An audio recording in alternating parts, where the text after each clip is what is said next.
At the inheritance meeting in our family home in Tampa, my older brother Ryan stood up like he owned the room, tapped his glass, and announced with the biggest grin, "Mom and Dad decided to leave all 8 rental properties in Florida to me. Tegan, sorry you get nothing." The room exploded. Cheers, whistles, someone even shouted. Finally, cousins clapped him on the back. His fiancée? Brooke beamed like she'd just won the lottery, and Mom dabbed her eyes with that proud little tear. I didn't clap. I didn't even blink. I just looked straight at Dad and said, calm as ever, "Dad, you forgot one thing, didn't you?" His fork froze halfway to his mouth. Ryan's smile vanished. Brooke stopped mid-sip. 30 people suddenly went dead silent. You could hear the AC humming. And in that single second, every single person in that room knew the script they'd rehearsed for months was about to burn. Before I tell you exactly what my dad forgot and how the rest of that afternoon turned the whole family upside down, drop a comment and let me know where you're watching from tonight. I always like knowing I'm not the only one who sat at a table full of people who swore they loved you right before they showed you what they really think. Hit that like button if you've ever had to smile while your entire family cheered for your downfall. Because trust me, what happened next made every single one of them regret clapping so fast. Now let me take you back to how we got here. My name is Tegan Whitaker, and if you'd met my family before that inheritance meeting, you'd probably have thought we were the perfect Florida success story. Big house in South Tampa, boats in the driveway, Christmas card smiles every December. But those pictures never showed the quiet hierarchy that ruled everything behind closed doors. Ryan has always been the son everyone orbited around. From the moment he came home from the hospital, people noticed him. First listened to him longest, forgave him fastest. Little league coach, high school quarterback, the son who stayed local and helped manage Grandma Margaret's rental properties the second he graduated. Every family barbecue ended with someone slapping his back telling him he was the future of the Whitaker name. He soaked it up like it was oxygen. I learned early that I lived in the shade he cast. Teachers mixed up our names until Ryan corrected them with a laugh. Birthdays meant his cake first, his gifts opened loudest, his stories retold at the table while mine stayed folded inside me. When I asked for extra math tutoring in middle school, Mom sighed that money was tight because Ryan needed new cleats. When I got accepted to the University of Georgia on a full scholarship, Dad's only comment was, "Guess someone has to leave Florida." So I did. The day I turned 22, I packed everything I owned into my beat-up Civic and drove north on I-75 until Tampa was just aglow in the rearview mirror. Atlanta gave me the first real breath I'd ever taken without someone else's shadow on my face. I started as a junior analyst at a commercial real estate firm downtown, crunching numbers on apartment complexes and strip malls, learning how deeds work, how trusts work, how ownership can be moved quietly and permanently when someone knows what they're doing. I still came home, but only when Grandma Margaret asked. She was the one person who never compared me to Ryan, never asked why I couldn't just be happy here, like your brother. She'd sit on her screened porch overlooking the bay, silver hair twisted up with a pencil, and listen to me talk about cap rates and lease abstracts like they were poetry. Some weekends she'd hand me the keys to one of the rental houses and tell me to walk through it alone, feel the weight of real ownership even if nobody else knew it yet. Those visits were my oxygen too.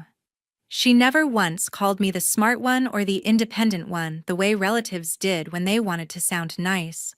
She just looked at me, really looked, and said things like, "You see things clearly, Tegan. That's rarer than money."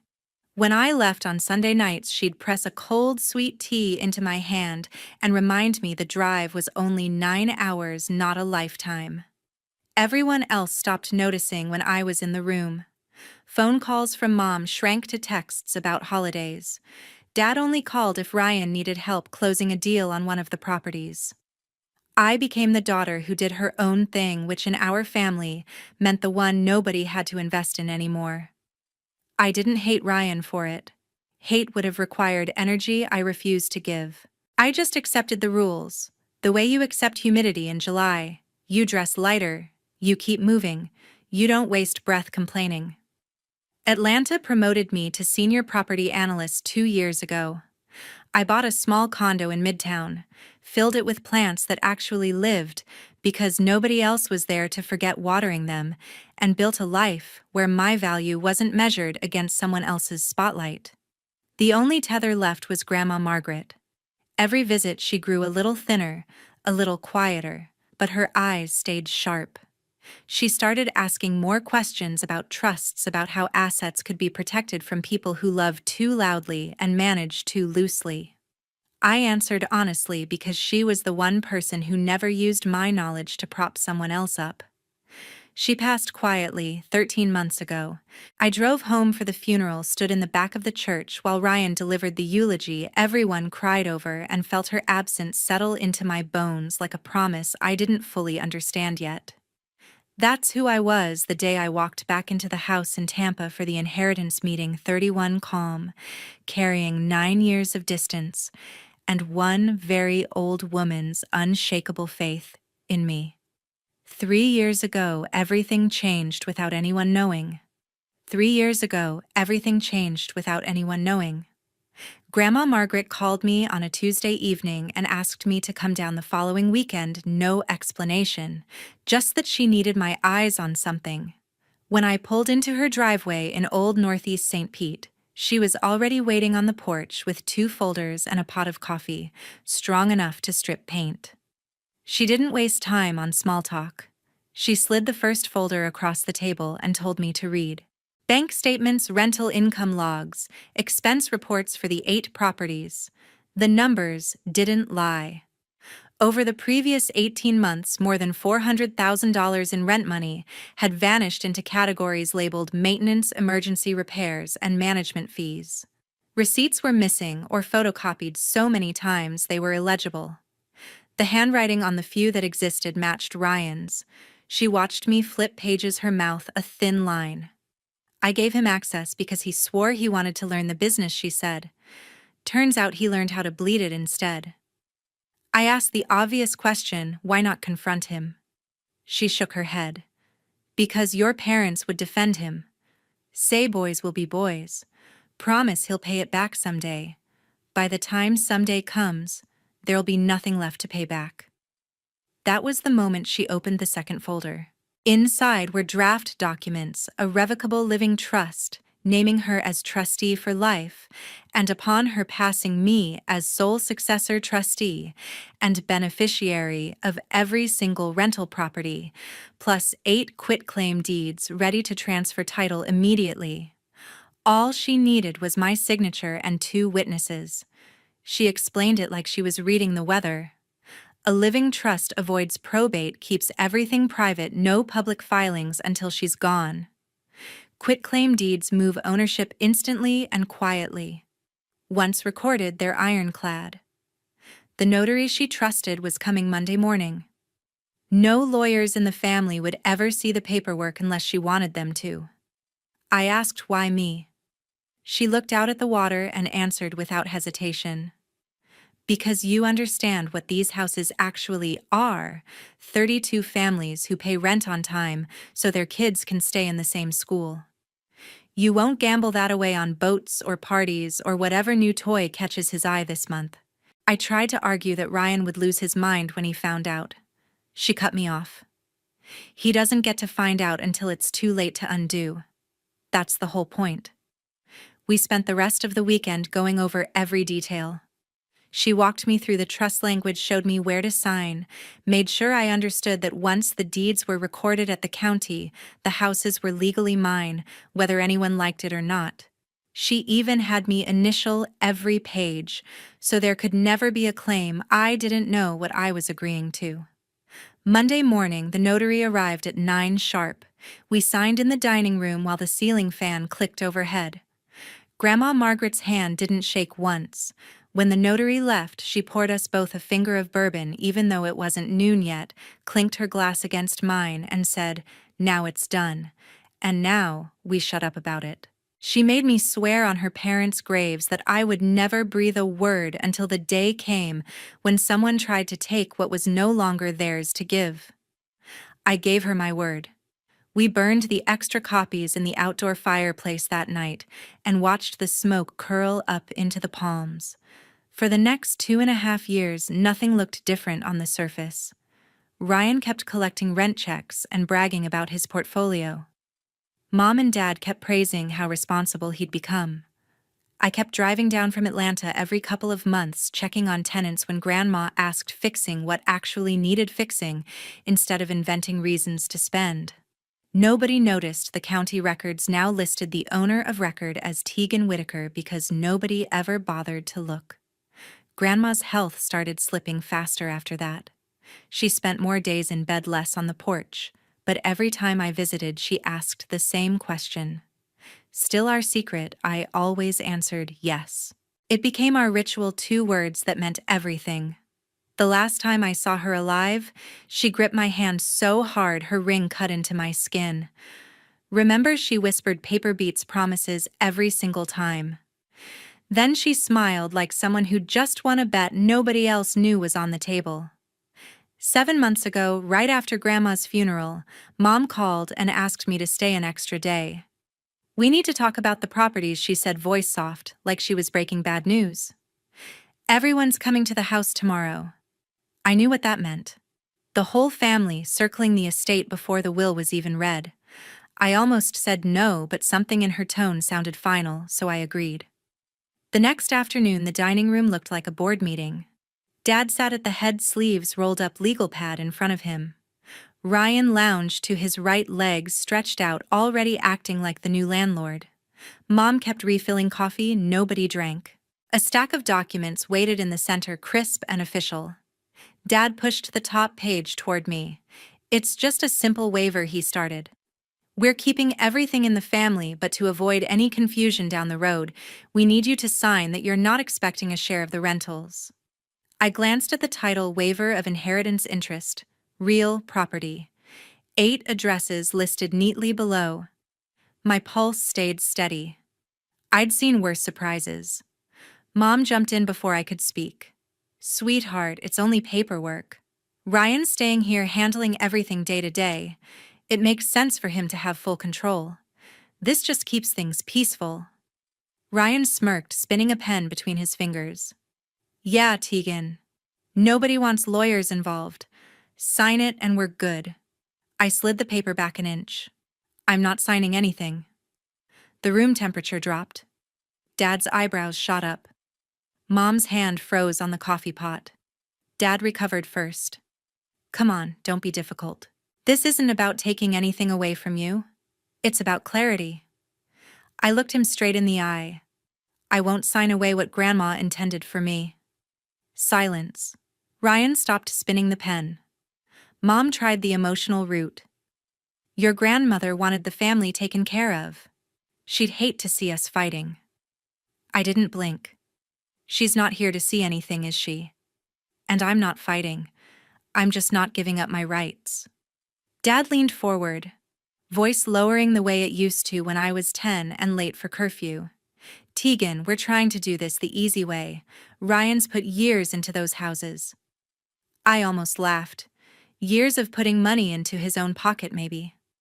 Ryan finally spoke, irritation cracking through the casual act. "You live in Atlanta. You don't even want them.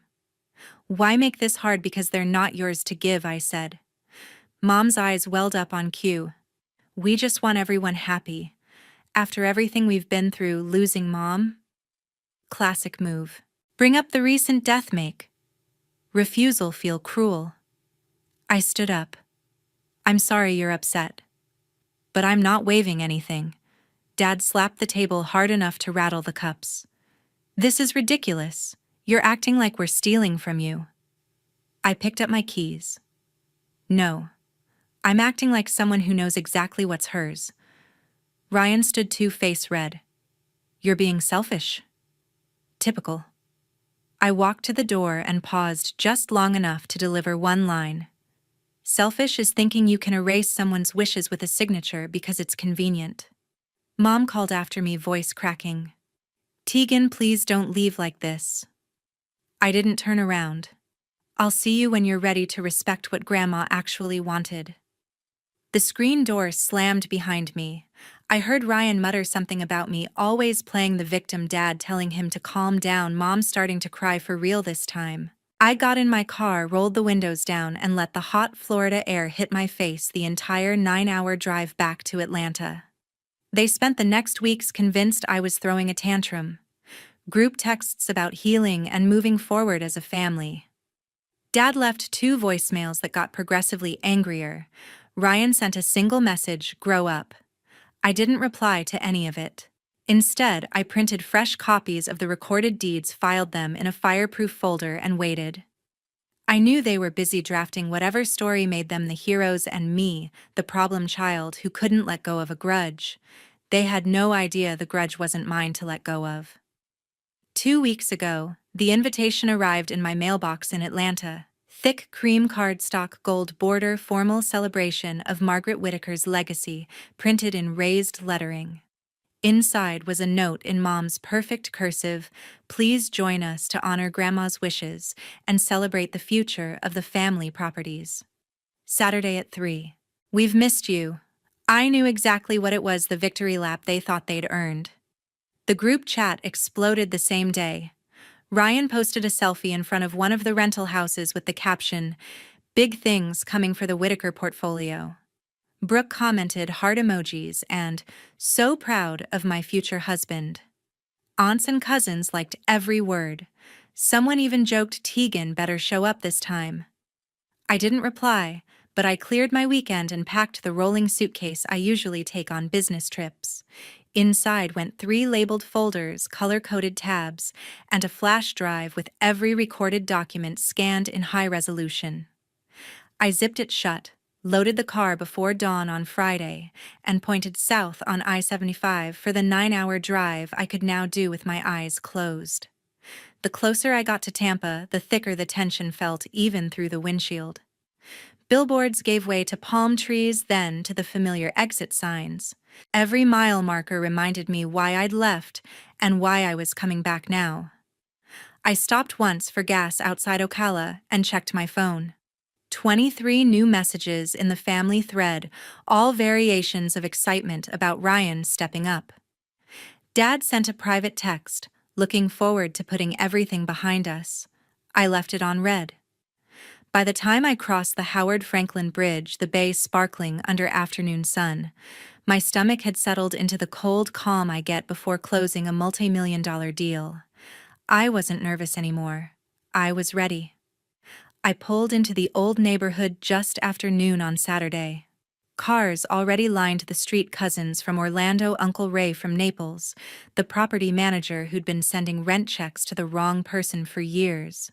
White tents dotted the backyard, caterers unloading trays of shrimp and mini crab cakes.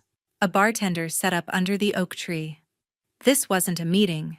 It was a coronation. Mom spotted me from the driveway and hurried over in heels and pearls, arms open like nothing had happened. "You made it, everyone's asking about you." She hugged me too tight, perfume clouding the air. Dad followed, clapping my shoulder with that forced heartiness men use when they're pretending everything's fine. "Good to have the whole family together," he said, eyes flicking to the suitcase in my hand. Ryan appeared on the porch with Brooke glued to his side, both holding mimosas. He lifted his glass in a mock toast. "Look who decided to grace us with her presence." Brooke giggled and whispered something that made him laugh louder. A few cousins waved awkwardly. Most pretended not to notice the chill between us. Inside, the house smelled like lemon polish and ambition. Framed photos of Ryan shaking hands with tenants lined the entry table. A blown-up copy of the county tax map sat on an easel, red circles around all 8 addresses. Someone had even printed glossy brochures titled "The Whittaker Family Rentals, A New Era." I wheeled my suitcase straight through the living room and parked it beside the couch, right in everyone's line of sight. Mom's smile faltered for half a second. Dad cleared his throat. Ryan raised an eyebrow but said nothing. People kept arriving. The family attorney, Mr. Hargrove, shook hands and accepted congratulations like he'd already filed the paperwork. Tenants who'd been invited as a courtesy milled around looking confused, but happy for free food. Childhood friends of Ryan slapped his back and asked when the closing date was. I made small talk when cornered, accepted a bottle of water, and watched the room fill with certainty that the story had already been written. Every congratulation aimed at my brother landed like another brick in the wall they thought would keep me out. Brooke floated past in a sundress diamond on her left hand, catching every light. "This is going to be our future," she told a cluster of ants, gesturing at the brochures. 8 steady income streams before we even say I do. Ryan beamed, arm around her waist, accepting praise like it was his birthright. I stood by the window, suitcase handle still in my grip, counting faces. 32 people, give or take. Enough witnesses that no one could claim later they didn't see what was coming. The living room was packed when Ryan finally stood up. Champagne flute raised, high voice, carrying over every conversation like he'd rehearsed it for weeks. "I just want to thank Mom and Dad for trusting me with Grandma Margaret's legacy," he began, flashing that practiced grin. "As of today, all 8 rental properties are officially under my name. The family tradition continues stronger than ever." Glasses lifted, cheers rippled through the room. Someone shouted to Ryan. A cousin started clapping, and the rest followed until the sound bounced off the walls. I waited until the noise peaked, then rolled the suitcase forward, wheels clicking across the hardwood. Every head turned. The clapping died mid-air. I stopped beside the coffee table, clicked the latches, and flipped the lid open. 30 pairs of eyes locked on the neat stacks inside. Dad found his voice first. "Tegan, what is this?" I didn't answer him yet. I pulled out the first quitclaim deed, held it up so the notary seal caught the light, and laid it face up on the table. Then the second, third. 8 in total, each bearing Grandma Margaret's bold signature and the raised seal of the Pinellas County Clerk. Next came the revocable living trust, thick and bound successor trustee section highlighted in calm yellow. I placed it on top like a period at the end of a sentence. Only then did I look at Dad. "You really forgot this existed, didn't you?" The color drained from his face so fast I thought he might drop. Mom's hand flew to her mouth. Ryan stared at the papers like they were written in another language. Mr. Hargrove, the family attorney, stepped forward, adjusting his glasses. He picked up the trust, first flipped to the signature page, then to the schedule of assets listing every address. His fingers moved faster as he cross-checked the quitclaim deeds against the county stamps. He looked up slowly. "These are recorded," he said, voice flat. "All of them. 3 years ago. Tegan is the legal owner of record. There is no probate interest left to distribute." You could hear ice melting in forgotten glasses. Ryan lunged for the documents. "That's impossible. Grandma was sick. She didn't know what she was signing. Mr. Hargrove didn't hand them over. I notarized similar documents for Margaret myself. The handwriting matches. The notary is licensed and present in the county records. These are binding." I finally spoke again, calm and clear. Grandma knew exactly what she was doing. She made sure the houses went to someone who would protect the tenants, not bleed them. Dad tried to stand, sat back down hard. "She never told us." "No," I said. "She didn't." Ryan's face twisted. "You hid this the whole time. You let us plan everything. I let you plan what you thought was yours." I cut in. "Grandma asked me to wait until someone tried to take what she'd already given away. Today seemed like the day." Mr. Hargrove closed the trust with a soft thud that sounded final. "Legally, the matter is settled. The properties belong to Tegan. End of discussion." Aunts shifted in their chairs. Cousins exchanged glances. The property manager who'd been congratulating Ryan 5 minutes earlier now looked like he wanted to disappear into the carpet. Mom found a whisper. "How could you do this to your own brother?" I met her eyes. "I didn't do anything. Grandma did. I'm just the one following through." Ryan slammed his glass down so hard the stem snapped. Champagne pooled across the table, soaking the corner of one deed. I didn't flinch. "You think you've won?" he spat. "I didn't come here to win," I said. "I came here to make sure her wishes were respected." The room stayed frozen. No one moved to clean the spill. No one moved at all. Brooke's glass slipped from her hand and shattered on the floor. Brooke's glass slipped from her hand and shattered on the floor, champagne spraying across the shoes and ankles. She didn't bend to pick up the pieces. She just stared at me, mouth open, then at Ryan, then back at the papers. Without a word, she grabbed her purse, pushed past two cousins, and walked straight out the front door. The screen slammed behind her. Nobody went after her. Ryan's face went from red to purple. He snatched the living trust from Mr. Hargrove's hands and started flipping pages wildly. "This is fake," he shouted. "She forged it. Grandma was on painkillers the last year."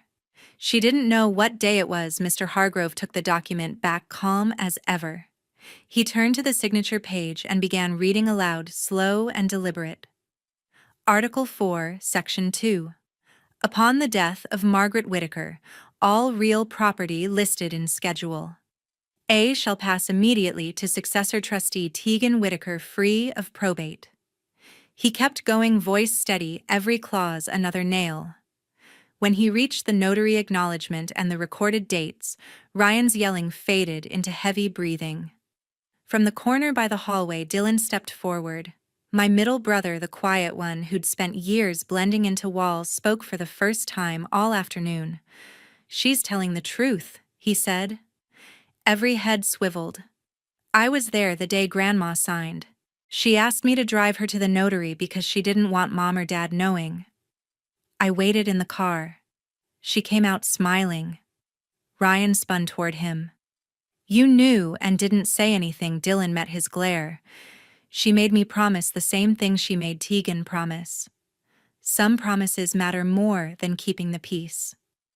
Mom crumpled onto the couch, hands over her face, shoulders shaking. Dad looked 10 years older in 10 seconds.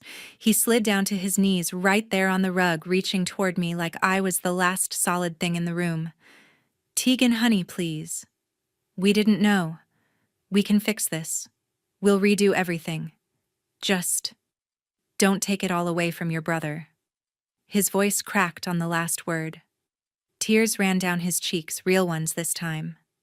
Mom reached for my hand, mascara streaking.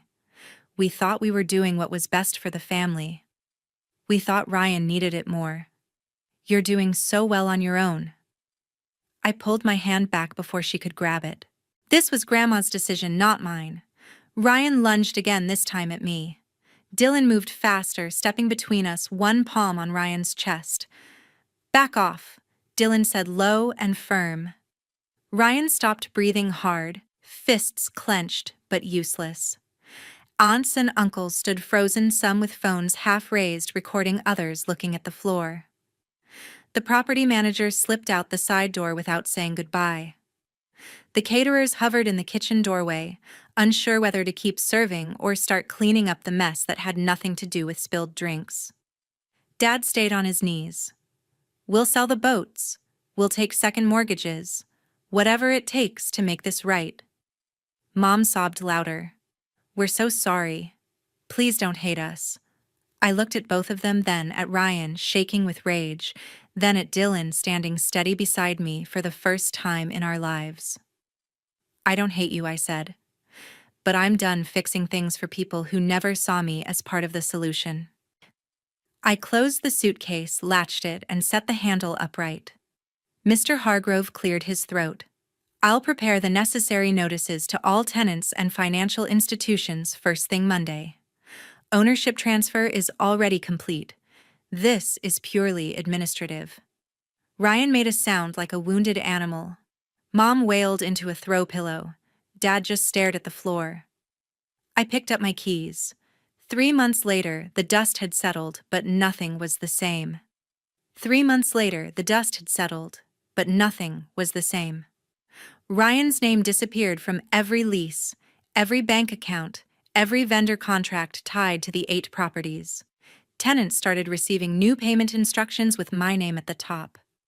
Most of them never even noticed the change. Rent stayed the same, repairs got done faster, and nobody tried to charge them for fake roof work anymore. The IRS notice arrived the week after the meeting.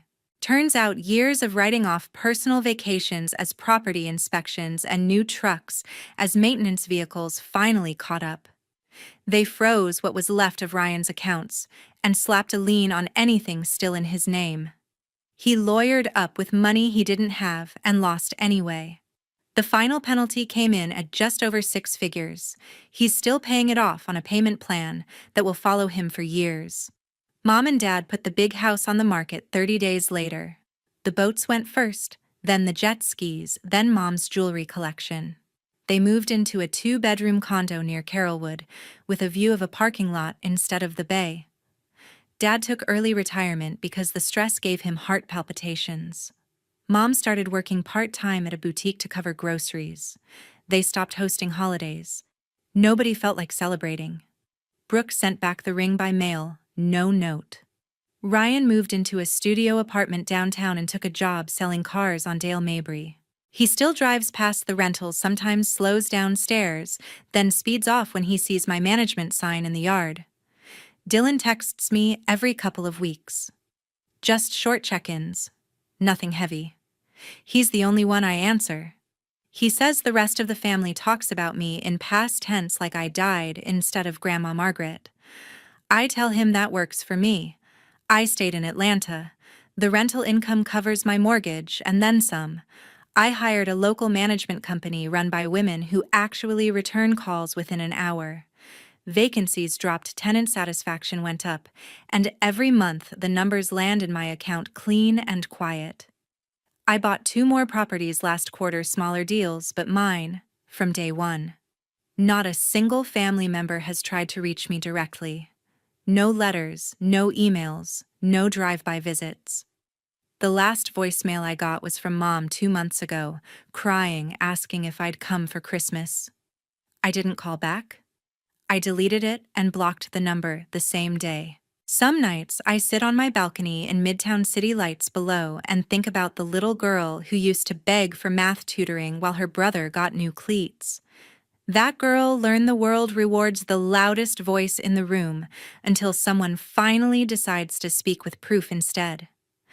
Blood doesn't guarantee loyalty. It never did. The only thing that ever protected me was an old woman who saw the future clearly enough to put it in writing, and a promise I kept when it mattered most. I still have the fireproof folder. Every deed, every trust page, every recorded stamp sits inside it on the top shelf of my closet. I don't look at it often. I don't need to. The houses pay the bills, the tenants stay happy, and my phone stays silent from anyone who once called themselves family. Grandma Margaret was right. Paper beats promises every single time, and some doors, once you close them, stay closed for good. If you've ever had to choose between the family you were born into and the peace you built yourself, tell me in the comments where you're watching from tonight. Because sometimes the hardest thing isn't walking away, it's refusing to walk back.